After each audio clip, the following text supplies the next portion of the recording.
na po, kumbaga, yun na po yung highlight ng K-Pads natin because we have negative ion strip. Yes. So, asan yung negative ion? Nasa loob. Yung nakikita nyo pong color green, Yes. that's the negative ion. Kaya rin nagkakaroon po ng cooling effect yung K-Pads natin because of the negative ion. Maliwanag, guys? Ayan, tingnan nyo to.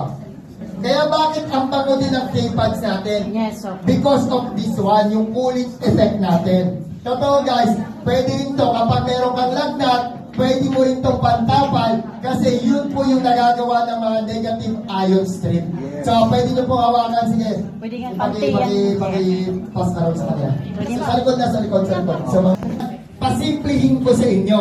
First layer is cotton pads. Second layer, negative ion strip. And third layer, cotton ulit siya. Yes. Ngayon, paano na-absorb yung dugo? Meron kasi tayong tinatawag sa fourth layer natin. Patanggalin ko na yung third layer ha. Magandang ka ng tabi na yun. Guys, tingnan mo. Third layer, tatanggalin na natin. Ang next layer is the corn gel. Yes. Yung corn gel po, yung nag-absorb sa mga dugo natin. Yes. This one, the corn gel. Corn gel. Show Yeah. that, show that. Yeah. Yan po yung corn gel. Yan po yung nag-absorb sa mga dugo. So guys, anong difference niya? Sa atin, corn gel, food grade po yung corn gel, So, tama? ina-absorb.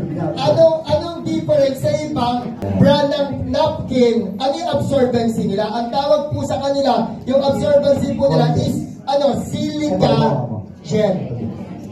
So alam niyo yung silica gel? Saan nakikita ang silica gel? Saan? Yun po ang ginagamit sa mga ibang brand. Yun po yung absorbency nila. Take note, ang K-Pads, lahat po ng to, it's food grade. Yes. Maliwanag, guys?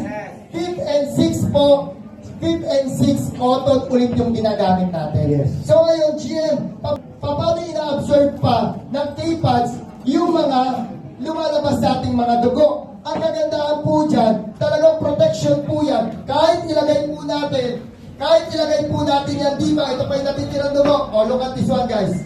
Look at this one. Look at this one. Kahit ilagay pa po natin yan dyan, i-absorb pa rin po ng ating corn gel yan. Ayan, tignan mo. Oh. Guys, tignan mo. Ang ganang kutsara.